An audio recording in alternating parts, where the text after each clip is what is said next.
We live in a world where our resources are finite and cannot support the current population and the rate of consumption.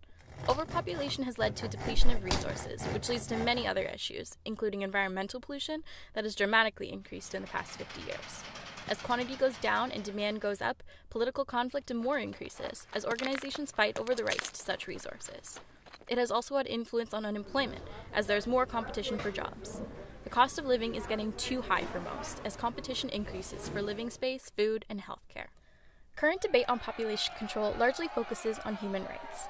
This is a common limitation on current methods. Many enforce penalizations in the form of fines and limited employment opportunities.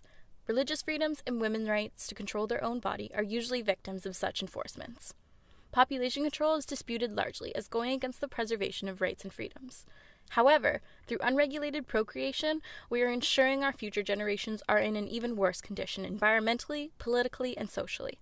This is not ethical either. This is not sustainable development. We need population control. If we are to maintain the human rights for the current generation, as well as for the future, the proper methods of enforcement would have much more consideration for human rights than previous examples. We will remove imposed consequences on families that go over the child limit, and instead provide incentives for those that stay under, such as tax reduction and priority healthcare incentives. But maintaining a household limit of 2 children must also be made more accessible to citizens. This comes in the form of free access to birth control and other contraceptives, education not only on sex and family planning, but also on the current issues regarding overpopulation, informing masses of their duty.